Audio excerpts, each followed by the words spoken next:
తుర్కియాలో భారీ భూకంపం. రిక్టర్ స్కేల్పై తీవ్రత 6.1గా నమోదు. ఒకరు మృతి, పలువురికి తీవ్ర గాయాలు. పులివెందుల్లో పరిణామాలపై వైఎస్ జగన్ తీవ్ర ఆగ్రహం.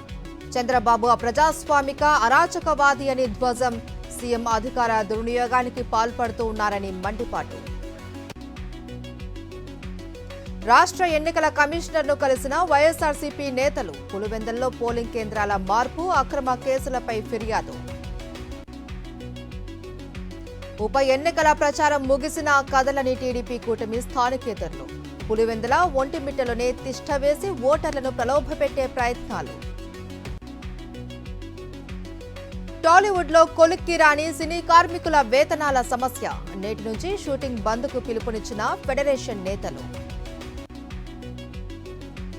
కాళేశ్వరం కమిషన్ పై బీఆర్ఎస్ తప్పుడు ప్రచారం చేస్తోంది. న్యాయ వ్యవస్థను అవమానించడం సరికాదు అన్న ఉత్తమ్. కాంగ్రెస్ అధికారంలోకి వచ్చాక సింగరేణిలో అవినీతి పెరిగింది. కార్మికులకు 37% ప్రకటించాలి అన్న ఎమ్మెల్సీ కవిత. నేడు ఈడీ ముందుకు సినీ నటుడు దగ్గుబాటి రానా. బెట్టింగ్ యాప్ ప్రమోషన్ కేసులో విచారణ. కూటమి ప్రభుత్వంపై వైఎస్ఆర్సీపీ మహిళా నాయకురాలు కర్రి జయసరిత ధ్వజం. మహిళలకు ఉచిత బస్సు అని చెప్పి సర్కార్ నయవంచన చేస్తోంది అని ఆగ్రహం. జూరాల ప్రాజెక్టుకు కొనసాగుతున్న వరద. ప్రాజెక్టు 8 గేట్లు ఎత్తి దిగువకు నీటి విడుదల. శ్రీశైలం జలాశయానికి కొనసాగుతున్న వరద. పూర్తిస్థాయి నీటి మట్టం 885, ప్రస్తుతం 880.6 అడుగులు. నాగార్జున సాగర్ ప్రాజెక్టుకు జలకళ. 8 గేట్లు ఎత్తి దిగువకు నీటి విడుదల. తెలంగాణకు భారీ వర్ష సూచన. పలు జిల్లాలకు ఎల్లో అలర్ట్ జారీ. అనంతపురంలో ఆసరా కంటి ఆసుపత్రిపై కూటమి నేతల దాడిని ఖండించిన సిపిఐ నేతలు. ఎమ్మెల్యే దగ్గుపాటి అండతో కొందరు భూ కబ్జాదారులు పేటరేగిపోతున్నారని ఫైర్. పెద్దపల్లి జిల్లా జాఫర్ ఖాన్ పేటలో వాటర్ ట్యాంక్ ఎక్కి గ్రామస్తులు నిరసన. తమ గ్రామానికి మిషన్ భగీరథ తాగునీరు రావడం లేదు అని ఆందోళన. ప్రకాశం జిల్లా కూచిపూడిలో వైభవంగా పోలేరమ్మ ప్రతిష్ఠా మహోత్సవాలు. అమ్మవారు అవతారంలో నృత్యాలు చేసిన గ్రామస్తులు.